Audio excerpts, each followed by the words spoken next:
मेरे बहुत ही प्रिय साथियों, हृदय की गहराई से अभिनंदन, बहुत बहुत हार्दिक स्वागत।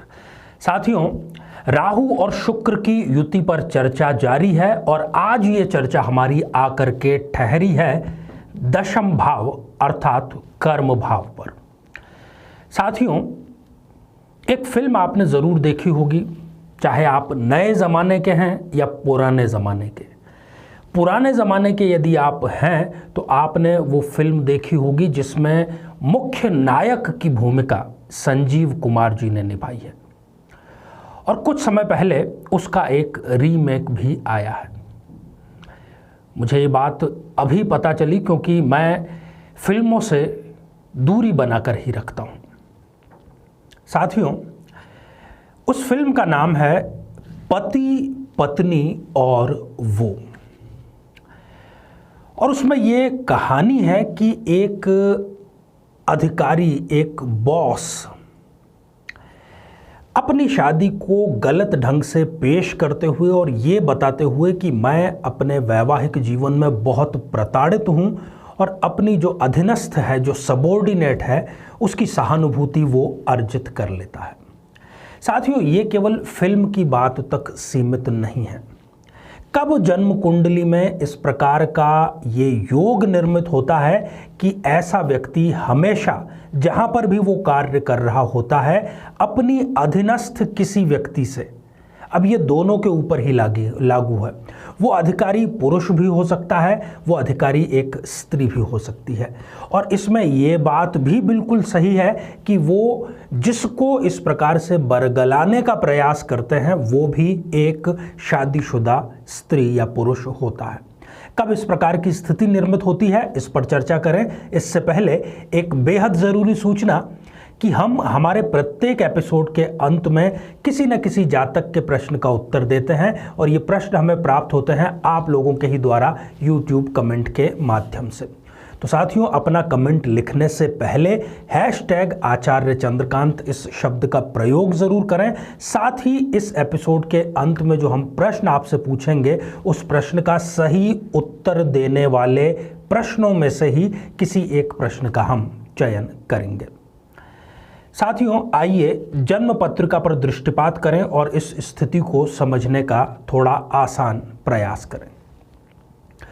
कर्म भाव पर यदि राहु और शुक्र की युति है, कर्म भाव जो कि आपके आजीविका का साधन, आपके कर्म स्थल, आपके ऑफिस का स्थान है, यहाँ पर राहु और शुक्र की युति हो और इसके साथ ही यदि पूर्ण दृष्टि शनि की इस भाव पर पड़ रही हो, और पूर्ण दृष्टि पड़ेगी कि यदि शनिदेव लग्न में विराजमान हो या चतुर्थ भाव में विराजमान हो या अष्टम भाव में विराजमान हो, यदि ये दोनों ही परिस्थितियां एक साथ किसी की कुंडली में पूरी हो रही है, तब आप निश्चित जानिए कि ऐसा व्यक्ति अपने अधीनस्थ, अपने सबॉर्डिनेट व्यक्ति को ज़रूर अपनी तरफ खींचने का प्रयास करता है, वो भी झूठ का सहारा लेकर के। एक पुस्तक है, आपने उसका नाम सुना होगा, लाल किताब। इस युति को लाल किताब में सर्प की मणि की उपमा दी गई है, सर्प की मणि की। अब सर्प की मणि है भी या नहीं है ये भी निश्चित नहीं है, और सर्प की मणि आकर्षित भी आपको करती है और सर्प की मणि को प्राप्त करना भी बेहद दुष्कर कार्य है। आकर्षित वो बराबर करेगी, ऐसा ही इस व्यक्ति में भी आकर्षण होता है। हर व्यक्ति चाहते ना चाहते हुए भी उसके आसपास रहना चाहता है और इसी बात का वो फायदा, एक तो वो बॉस की भूमिका में है तो ऑब्वियसली उसकी बात माननी काफ़ी हद तक मजबूरी है, और दूसरी बात उसमें आकर्षक होने का भी तत्व है।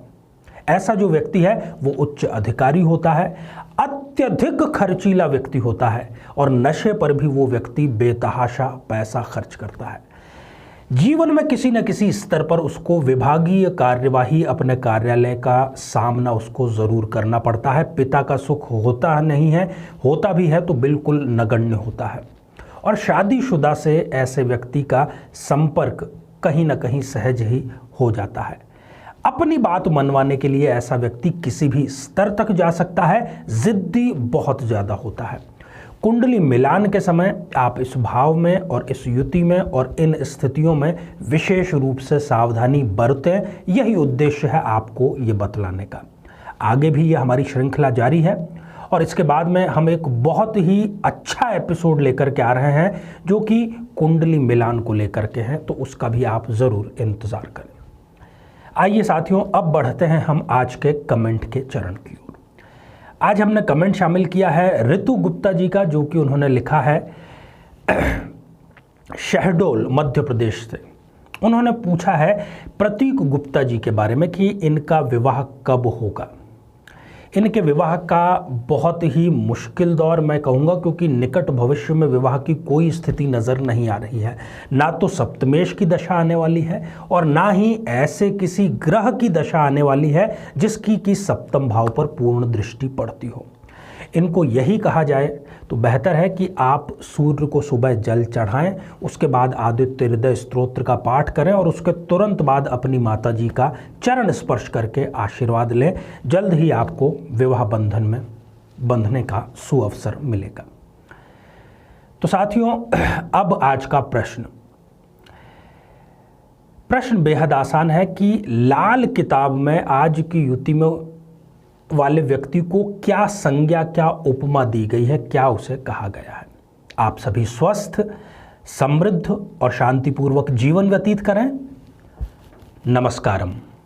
जीवन में किसी समस्या का सामना कर रहे हैं, जैसे कि शादी में देरी होना, पति पत्नी में मनमुटाव या तलाक तक की नौबत आ जाना, संतान का प्राप्त न हो पाना, नौकरी या धन प्राप्ति में बाधा आना, जीवन के प्रत्येक क्षेत्र में किसी न किसी प्रकार की बाधा आना, तो आज ही अपनी जन्म पत्रिका का संपूर्ण विश्लेषण करवाएं और पाएं समस्या से सदैव के लिए मुक्ति।